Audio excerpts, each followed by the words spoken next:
Hello everyone, Brad Johnson here, and in this video I'm going to be talking about identifying with the I am is not the way. What am I talking about when I say identifying with the I am? Well, really I could say that this is under the influence of the majority of people whom I've met. Not everybody, but a lot. And so when I'm talking about identifying with the I am, it is an ego concept. Because the I am is truly not understood. The I am is identified, and it becomes a strand, a very thick strand, of identification within a person. That person says, oh, this won't harm me, I am. This whole situation isn't going to harm me because I am the I am. I'm not concerned about a partnership that's failing because I am the I am. I don't care if I lose my job at work because I am the I am. Or I don't care if I can't pay my bills because I am the I am. This is what I'm talking about. Is that this identification of I am, when it's brought into the identity fold, that very thick strand becomes a bailout. It doesn't become truly understood. To truly know the I am is not to tout about it. It's not to feel like you need to shout it from the rooftops. And it's not a get out of jail free card. It's not a bailout. When you're looking at the nature of the I am, all that means is that's exactly what you're surrendering to. You are not identified as the I am, and as long as you are in this body, you are not the I am. In essence, there is the I am. But the I am itself is not in the body. The I am itself is the creator of the body. It is the architect of the body. It is the creative force. But it's not living this life. You see?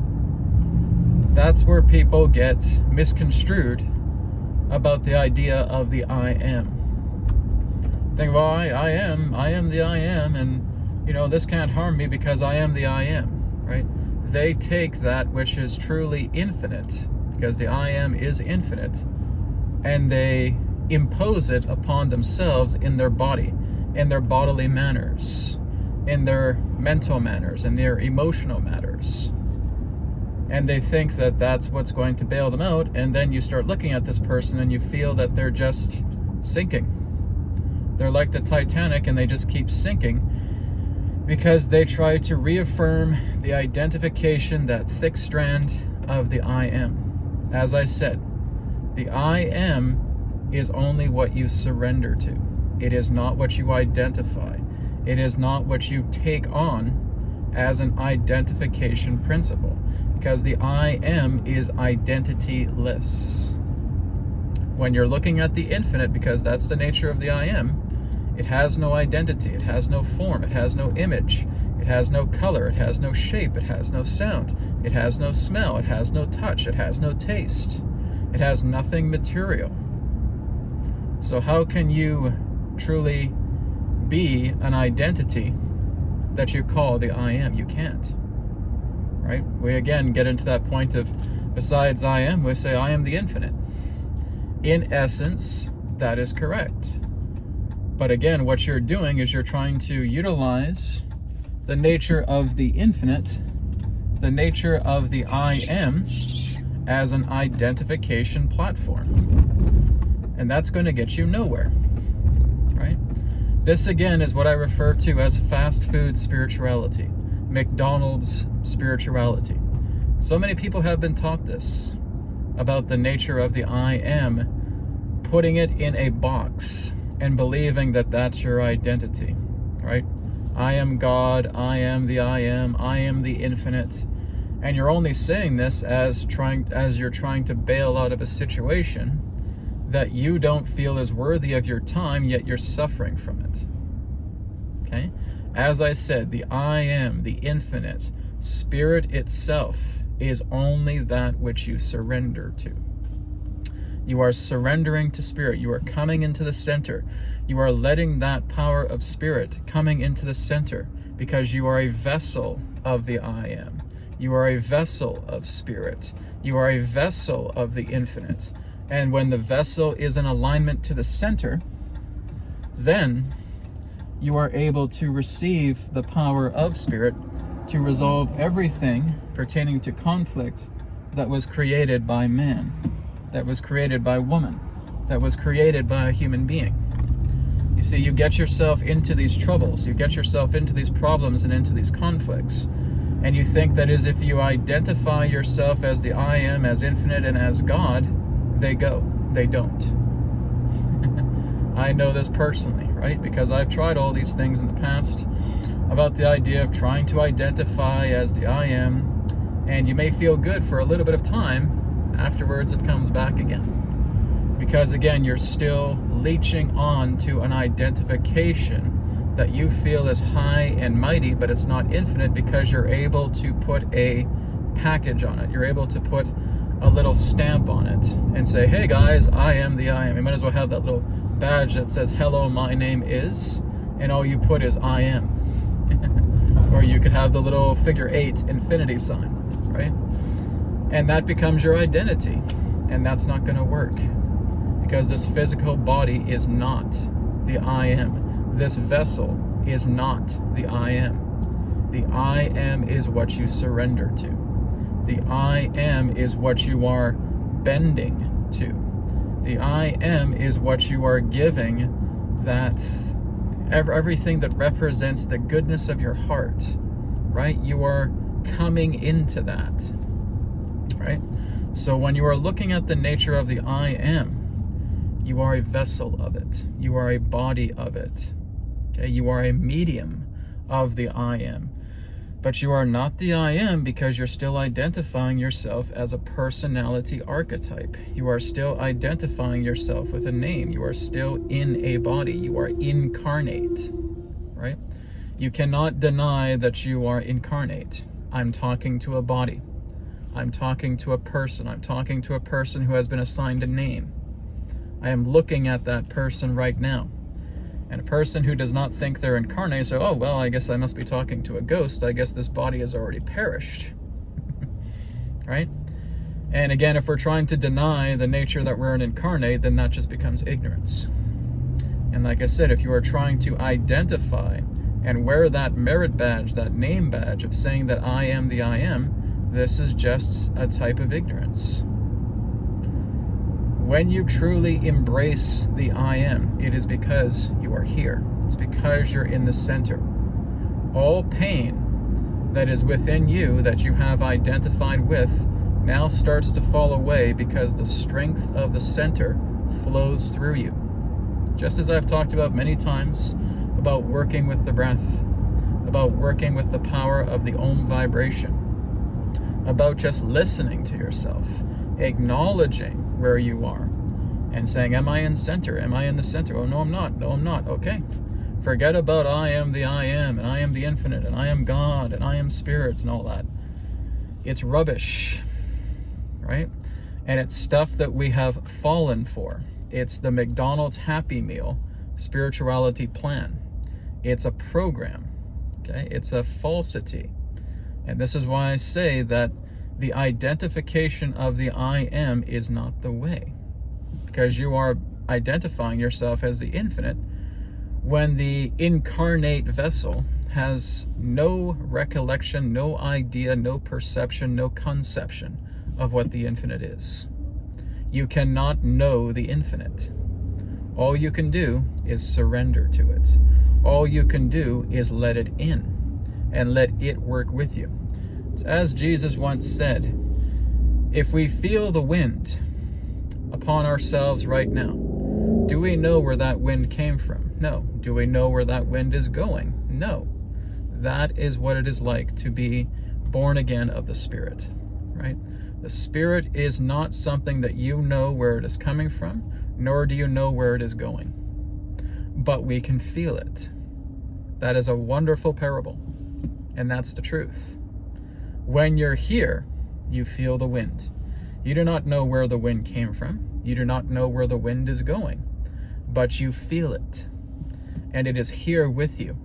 And you surrender everything to the Spirit, and the Spirit takes it, it absorbs it, and there, and lo behold, just by you surrendering to your spirit, to the Spirit itself, all that was troubling is gone. You gave it to the wind. You gave it to Spirit. But many of us don't realize that at some particular moment, even during the day, we have a feeling that Spirit is with us. Every single one of us. I can't identify as that Spirit because I don't know the wind. I don't know where it came from, and I don't know where it's going, but I feel it. That is what it is to be a vessel of Spirit. That is what it is to surrender, to center to the I am, right? So you're not looking at yourself and thinking that I am identifying as that which is infinite. You can't identify it. You can't conceive it. You don't even know what the infinite is. How can you be the I am through this identity? You can't. That thick strand, again, is just as tight as a steel cable.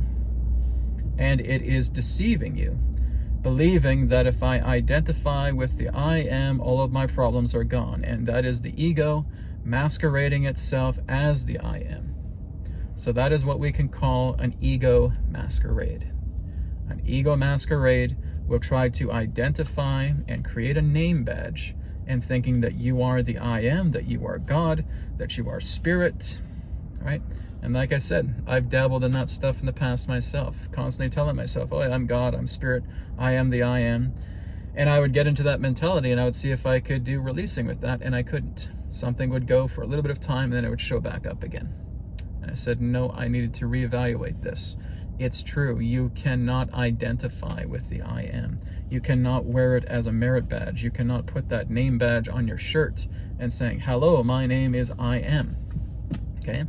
In essence, in spirit, that is what you truly are. But again, you are incarnated here. You're incarnated in this body. You are incarnated in this life. And for you to masquerade, believing that you are the infinite when you have no idea where the infinite came from, or where it is going, or what it is, you are lying to yourself. This, again, is a very, very powerful topic that needed to be discussed.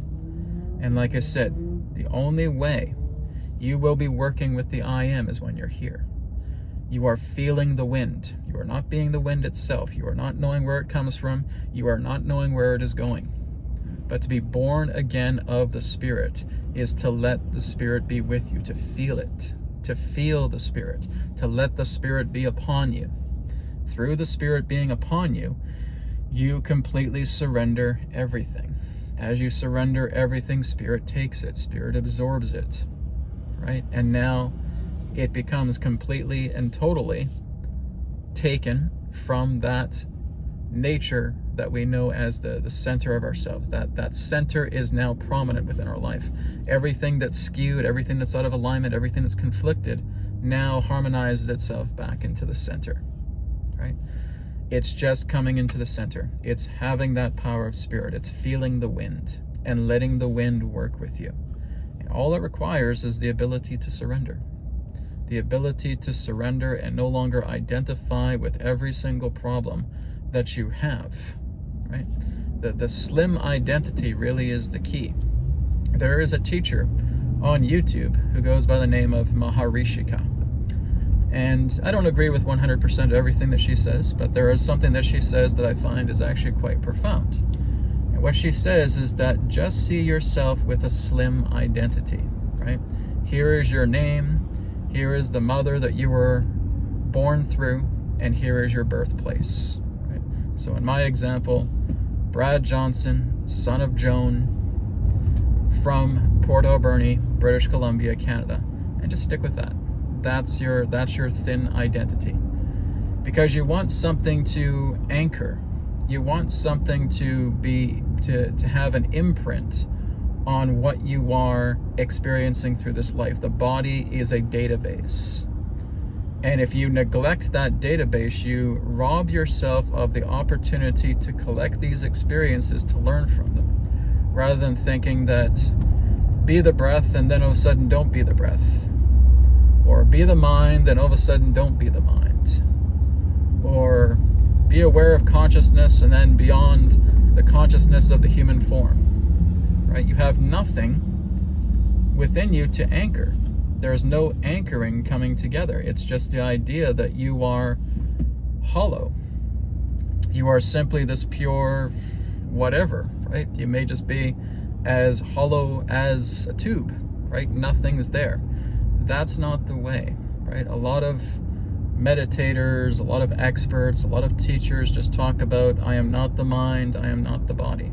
Okay? In essence, yes, but as an incarnate, that is the greatest impairment to yourself possible. As an incarnate, you are completely throwing aside this body, even though you have this body, right? It's a very strange conundrum that's taking place. I have this body, but I'm not the body. I have this mind, but I am not the mind. That's like saying I have this house, but I'm not the house. I have this house, but I don't want this house. You know, it's just weird conundrums, situations here. It's okay to say that you are the body. It's okay to say that you are the mind, as long as you are keeping it within the green. You're keeping it in the green by keeping it slim. You're not bloating it, right? If it was not for you to have a body or to have a mind, you would not have it, right? And I was on the bandwagon too, once upon a time, with the idea of feeling that I am not the body, I am not the mind, but I kept looking at these things by saying that and saying, I don't feel grounded, I don't feel centered, I don't feel integrated if I keep saying that. If I keep saying that I am not the body, I am not the mind, that absence of centering came onto me. Not at first, but after a while, right? It feels really good for a bit of time. And then you try to reintegrate back into the world by saying I'm not the body and I'm not the mind, and rather than trying to integrate and learn and expand from situations that you experience, you feel like you're up here and the body's down here. You feel like you're out here and the body's back here. You become skewed. You become out of sorts. You become out of alignment. You become incoherent. The body, the mind, and the spirit are not aligned together. They are skewed. They're spread apart. And that will lead into an eventual injury. And I've met so many people that, again, have that same like-mindedness about saying, well, Brad, I'm not the body, I'm not the mind. Okay. If I'm not the body and I'm not the mind, how am I going to integrate with this life? Well, you just forget about it. I just forget about it. So does that mean I find the nearest 100-foot tall cliff and jump off? Then I guess the body is done, right? That's not the answer. It's not the way. If that was the way, you would not be here incarnated in a body. You would not be here with a personality complex, right? And this is what I had to realize, because I was very much into the not a body, not a mind mentality. And again, that just becomes a skewed teaching. Not a lot of people are going to agree with that, but nonetheless, this is what's being shared. Because again, I was very much in that camp about the idea of not being the mind, not being the body, and just identifying with the I am. I am the infinite, I am the infinite, I am the God, I am God, I am God, I am spirit, and I don't have to deal with these problems.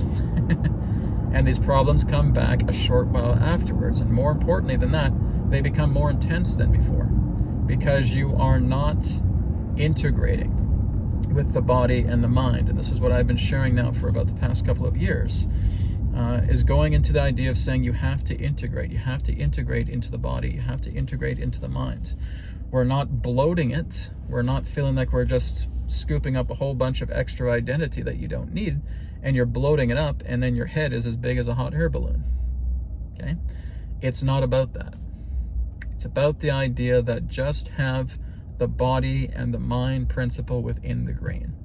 I am Brad Johnson, son of Joan, from Port Alberni. Maharishika mentions that completely 100% in agreement with her, right?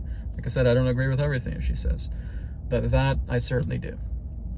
And that again is the slim green zone of identity that helps you to integrate. It's like a server bank, right? We understand that consciousness is non-local, but you have an anchor. You have something that can be stored. You have something that you can reflect upon. You have something that you can learn from. You have something to expand. You have a vessel to compute the experience between the left and the right brain, right? This is really the whole idea. If we do not have that, we're going to be scattered. We're going to be lost. If you do not feel that you have a body or a mind, you're going to be scattered. You're going to be skewed. And I just see it with so many people all the time, even with these teachers, even with some of these so-called popular teachers or gurus on YouTube. Their followers, their supporters, their disciples are lost people. They are completely lost because they were taught for years, you are not the body, you are not the mind, and what happens is that builds up problems. It feels good at first. It feels good in the short term. After a while, you just get so skewed, you get so confused, you feel so completely out of sorts that you really can't tell what is real anymore, right? You have basically misconstrued something into a greater misconstruing. And that's again because we have omitted being in a body. We have omitted being in a mind, right? It's different maybe if you're just living in a cave and there's nobody to talk to and you're living in that cave for 20, 30, 40, 50 years of your life.